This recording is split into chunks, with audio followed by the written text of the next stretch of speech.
जय जिनेन्द्र।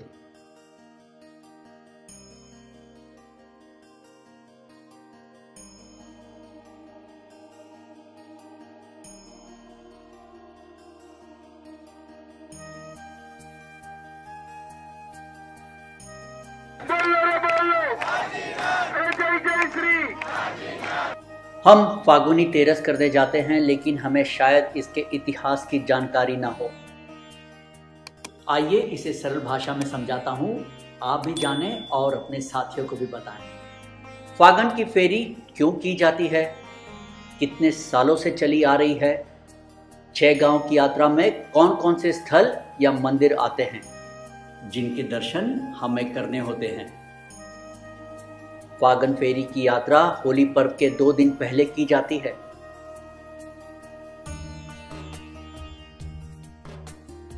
भगवान महावीर ने इंद्र भगवान को शत्रुंजय तीर्थ की महिमा बताते हुए कहा, हे इंद्र, स्वर्ग में, मनुष्य लोक में और पाताल लोक में जितनी जिन मूर्तियां हैं उन सभी की पूजा करने की तुलना में शत्रुंजय तीर्थ में जिन मूर्तियों की पूजा करना अधिक फलदायी है। भगवान नेमिनाथ के समय की बात है। कृष्ण महाराजा के पुत्रों में शांब और प्रद्युम्न नाम के 2 पुत्र थे। भगवान नेमिनाथ की पावन वाणी सुनकर शांब प्रद्युम्न जी को वैराग्य हुआ। भगवान के पास दीक्षा लेकर उनकी आज्ञा से शत्रुंजय गिरिराज के ऊपर तपस्या और ध्यान करने लगे। अपने सभी कर्मों से मुक्त होकर फागुन सुदी तेरस के दिन शत्रुंजय गिरिराज का भाड़वा के डूंगर के ऊपर 8.5 करोड़ मुनि भगवंतों के साथ मुनि शांब और प्रद्युम्न को मोक्ष की प्राप्ति हुई थी। उनकी वह मोक्ष यात्रा को स्मरण रखते हुए दर्शन के लिए लगभग 84,000 वर्षों से यह फागुन फेरी की 6 गांव यात्रा चली आ रही है। आज भी हजारों लाखों की संख्या में श्रद्धालु जन 6 गांव यात्रा करने अपने कर्मों की निर्जरा करते हैं। यदि आप फागुन सुद तेरस के दिन पालिताना नहीं जा सको तो उस दिन घर पर ही गिरिराज की भाव यात्रा कर सकते हैं।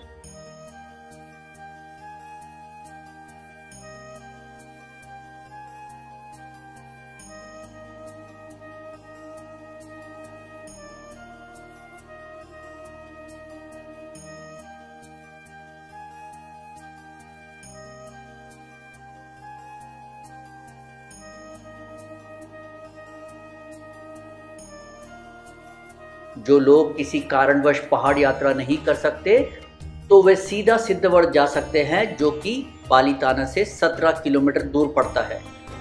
आने जाने का ऑटो भी मिल जाता है।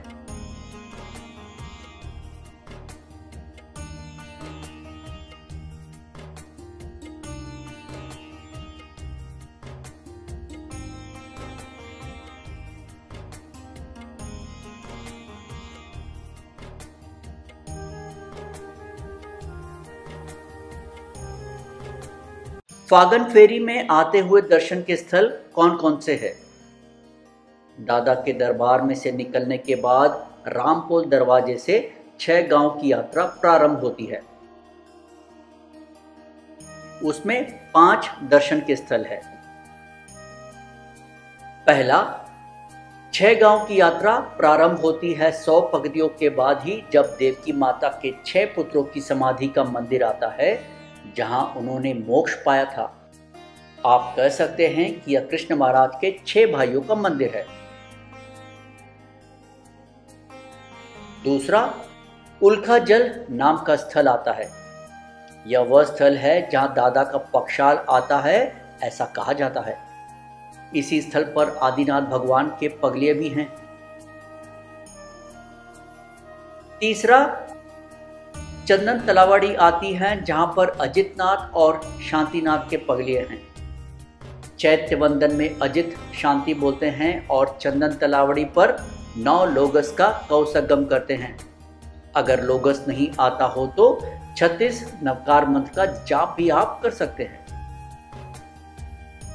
चौथा,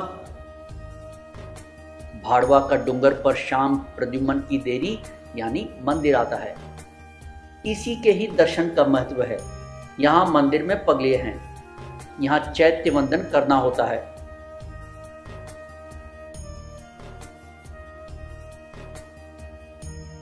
पांचवा,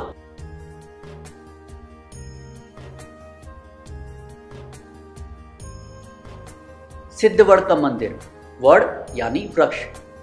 फागन फेरी का अंतिम पड़ाव है सिद्धवड़।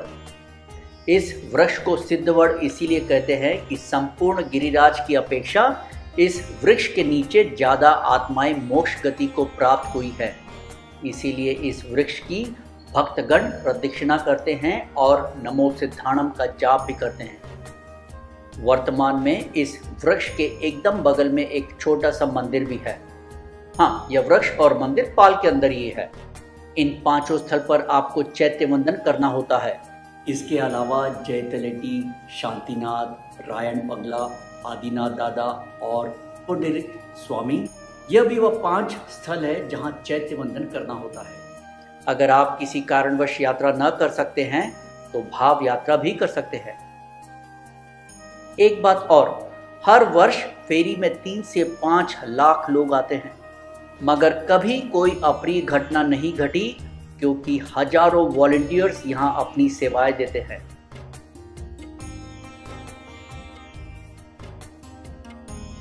एक बार दिल से धन्यवाद उन वॉलंटियर्स को। उम्मीद है यह जानकारी आपको पसंद आई होगी। वीडियो पसंद आए तो लाइक और शेयर जरूर कीजिएगा।